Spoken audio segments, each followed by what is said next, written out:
जय जय श्री हितहारी। शास्त्रों में भगवत प्राप्ति के लिए परहित करना अत्यंत आवश्यक बताया गया है। परहित, दूसरों का उपकार करना, इसमें सबसे बड़ा परहित है हम किसी अभक्त को भक्त बनाना। जो नाम जप नहीं करता, चाहे हमारा रिश्तेदार हो, चाहे मित्र हो या समाज का कोई व्यक्ति हो, यदि हम उससे दोस्ती करके उसको नाम जप करना, ये बड़ा भारी हित है। इससे बड़ा हित नहीं होगा। यदि वो नाम जापक नहीं है, हमारी बात नहीं मानता है और दुष्ट स्वभाव से चलता है, फिर हमको उसका संग नहीं करना चाहिए। प्रणाम करके दूरी बना लेनी चाहिए। द्वेष भी नहीं करना चाहिए। जाके प्रिय न राम बैदेही, तजिए ताहि कोटि बैरी सम यद्यपि परम स्नेही। परम मित्र हो, परम रिश्तेदार हो, नातेदार हो, वो सब गंदे आचरण करता है और भक्ति की बात सुनना भी नहीं चाहता, भगवान का नाम सुनना भी नहीं चाहता, तो तजिए ताहि कोटि बैरीशम यद्यपि परम स्नेही, जाके प्रिय न राम बैदेही। नाते नेह राम के मनियत सुहृद सुसेव्य जहालो, अंजन कहाँ आंख जब फूटे, बहुत तक कहो कहा लो। वो स्वामी तुलसीदास जी कहते हैं, यदि हमने भगवत विहीन जीवन व्यतीत करने वालों का संग किया, जैसे आंख में अंजन लगाए आंख फूट जाए तो फायदा क्या हुआ? नुकसान ही तो हुआ। ऐसे ही भगवत विहीन लोगों का संग नुकसानप्रद है। हमें चाहिए जो हमारी बात माने, नाम जप करे, थोड़ा मानवता लावे। परहित की बात, परहित कई प्रकार का होता है। जैसे किसी बीमार को औषधि दे देना, भूखे को भोजन दे देना, सर्दी में वस्त्र दे देना, समस्या में पड़े हुए व्यक्ति की समस्या का निदान करना, पर ये सब साधारण परहित है। पूर्ण परहित है उसे भगवान में लगा देना। हाथ जोड़ करके, प्रार्थना करके, सत्संग सुनाकर, प्रलोभन देकर, जैसे माँ अपने बच्चे को प्रलोभन देकर, देखो हम तुमको नाश्ता में ये देंगी, आप 2 माला राधा राधा कीजिए। ऐसे किसी भी तरह से हम किसी को जो हमारी बात माने नाम में लगा दें, इससे बड़ा परहित नहीं होता और इससे बड़ा लाभ नहीं मिलता। जैसे हमने 2 को नाम में लगाया, वो नाम जपने लगे, तो हमें उसका कृपा प्रसाद मिलेगा भगवान की तरफ से। बीमा कंपनी में नहीं होता, बीमा के जितने करो उधर तुम्हें यही समझो कि इधर जिधर जितने को तुमने भगवान नाम में लगाया, उधर से आपके ऊपर विशेष कृपा, विशेष करुणा। अब यह है कि नाम रूपी परहित करने के लिए थोड़ी हिम्मत होनी चाहिए। वो तुम्हें गाली भी दे सकता है, बहुत उद्दंड हो तो मार भी सकता है। जैसे महाप्रभु चैतन्य देव के परिकर में नित्यानंद जी और हरिदास ठाकुर नाम दान करने के लिए, नाम प्रचार करने के लिए निकले, तो आगे देखा एक गली में लोगों ने रोका, जाना मत। क्यों? बोले बड़े राक्षस स्वभाव के 2 भाई हैं, जगाई और मधाई। ये हर समय शराब पीते रहते हैं और गालियां बकते हैं। संतों से तो बहुत ही, आप जाना मत। तो नित्यानंद महाप्रभु ने कहा ठाकुर हरिदास जी से, क्या किया जाए? तो उनका प्रभु सच्चे अधिकारी तो यही है,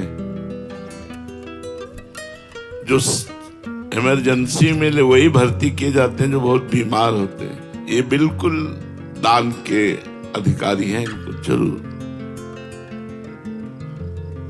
क्योंकि बहुत सीरियस है ये मरीज, बहुत सीरियस है, बड़े पापी हैं। नित्यानंद महाप्रभु ने कहा बेकार को उलझोगे, मानो बर्द के छत्ता में ईंट मारना है, इनसे बात करना। बोले प्रभु चलते हैं। नित्यानंद महाप्रभु और ठाकुर हरिदास जी गए और भगवान नाम कीर्तन उच्चारण किया। जी ही भगवान नाम कीर्तन उच्चारण किया और राक्षस बुद्धि देखा वैष्णव, तो पानी का कलश रखा था वही उठाया, मारा, तो नित्यानंद महाप्रभु के मस्तक पे लगा और रक्त भागे। हाथ पकड़ करके ठाकुर हरिदास जी नित्यानंद महाप्रभु का। अब ये घटना पूरे नवद्वीप में फैल गई। जगाई मधाई ने कहा सुबह होने दो इनको बांध करके, क्योंकि वो अधिकारी थे राजा की तरफ से, वो एक अधिकारी थे, सब वैभव और उनको शासन पक्ष भी मिला था।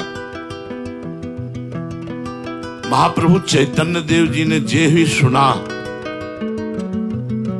भागे, उन्हीं की तरफ भागे और बड़े आवेश में आकर ऐसे किया, सुदर्शन चक्र का आवाहन। नित्यानंद महाप्रभु ने चरण पकड़ लिया और कहा प्रभु ये मारने का अवतार आपका नहीं हुआ, तारने का अवतार। सुदर्शन चक्र से मार कर जीव का कल्याण करना है तो श्री कृष्ण रूप में आप करते हैं। आप महाप्रभु चैतन्य देव के रूप में उसकी दुष्टता को मार करके उसे साधुता प्रदान करें। नित्यानंद महाप्रभु ने कहा प्रभु आप कृपा कीजिए। तो बोले जब तुमने क्षमा कर दिया तो हम भी क्षमा करते हैं, बुलाओ दोनों भाई। ये महाप्रभु का भागवतिक तेज दोनों चरणों में गिर गए। अंततो गत्वा दोनों महाभागवत बन गए। आज भी मायापुरी नवद्वीप में उनके नाम के घाट बने। जगाई मधाई जो है जगन्नाथ दास माधव दास नाम उनका रखा और महाप्रभु ने गंगा में खड़े होकर उनका पाप लिया। कहा संकल्प करो जीवन भर का पाप हम तुम्हें दान करते हैं। यद्यपि वो कांप गए कि प्रभु ऐसा नहीं, मैं बहुत पापी हूँ। महाप्रभु ने कहा महाप्रभु ने ये है परहेज। अगर परहेज करते समय हमारे को अपमान सहना पड़े, गाली सहनी पड़े और उसका मंगल हो तो हमें करना चाहिए। ये हमारी वैष्णव पद्धति है, ये हमारे भगवान के दासों का स्वभाव है। और सही पूछो तो मनुष्यता भी इसी को कहते हैं। अगर परहित की भावना नहीं स्वार्थ की भावना है तो उसमें राक्षसी भाव जागृत होता है, जिसे आसुरी भाव कहते हैं। और जिसमें परहित की भावना होती है उसमें देवी भाव। लेकिन परहित में एक चीज है, उसके बदले में कुछ चाह ना हो तो उसे परहित कहा जाए। परहित करके कुछ भी चाह करना वो परहित नहीं रह जाएगा। इसलिए परहित करना बहुत कठिन है। अगर परहित कर लिया तो परमार्थ बन जाएगा, आपका परमार्थ बन जाएगा। एक दिन 20-25 वर्ष की बात होगी, वृंदावन में केसी घाट में देखा तो एक आदमी दीवाल की तरफ कराह रहा था। कदम लड़खड़ाए, पर हम सोचा गरीब बाबा जी क्या सहयोग कर सकते हैं। भिक्षा मांग के खाते थे, 1 रुपया पास नहीं, कुछ मतलब। नजदीक गए तो बड़े कष्ट में सब सोच से सना हुआ, बड़ी दुर्दशा थी जिसे कहते हैं। वो कहां से जीव आया था भगवान की कृपा से, बस थोड़े ऐसे बाल ऐसे। उनका बाबा हम किसी योग्य नहीं है पर आपकी क्या सेवा कर सकते हैं।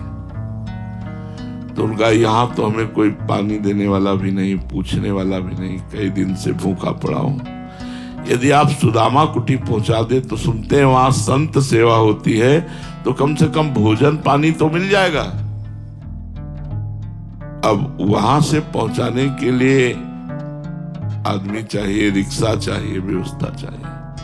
हमारे पास कोई व्यवस्था तो थी नहीं, सब ऐसे समेटा कपड़ों से ही तो उठाया उनको। एक आध जगह उनको विश्राम दिलाया, वो क्या फिर सुदामा कुटी में जाके, तो अब संत तो संत होते हैं, दयालु होते हैं। बारंडे में एक जगह उनका आसन लगा दिया, प्रणाम किया और गोपेश्वर के दर्शन करने जाते थे। दूसरे दिन गए तो कीड़ा उनके शरीर में। गोपेश्वर जी के दर्शन करने गए और मां का महाराज, आज तक जो हम आपकी सेवा कर रहे हैं, जल चढ़ा रहे हैं, उसका फल प्राप्त हो, जीव शरीर से मुक्त हो, कीड़ा पड़ रहे थे, कोई पूछ नहीं। तीसरे दिन गए तो वहां जगह खाली थी, कहो महात्मा जी, बोले वो तो पधार गए थे कल उनका अंतिम संस्कार हो गया। नाच पड़ा मन, इतना आनंद हुआ अंदर, उस आनंद को हम कैसे बताएं। परहित से भगवदानंद की प्राप्ति होती है। पर परहित का मतलब बदले में कुछ ना चाहना। अब उनके हम कृपा की बात करते हैं। जब दूसरे दिन गए थे और जब कीड़ा था, तो हमारे मन में आया कि एक बार राधा बुलवा इनसे। उनका बाबा, बार राधा बोल दोगे? हमसे ऐसे नजदीक बुलाया और अपना हाथ ऐसे। संतों की कृपा या किसी की भी कृपा भगवत प्राप्ति करा सकती। परहित, एक बार एक नाथ जी महाराज गंगोत्री से जल रामेश्वर जी के लिए ले जा रहे थे, पूरी मंडली थी। रामेश्वर पहुंचने वाले थे कि पास में ही एक गधा प्यासा पैर फड़फड़ा रहा था। जवान बाहर निकली थी, स्पष्ट दिखाई दे रहा था प्यासा है। एक दो भक्तों के मन में भी आया, पर उन्होंने सोचा गंगोत्री से जल रामेश्वर के लिए लाए, गधे को क्यों पिलाए।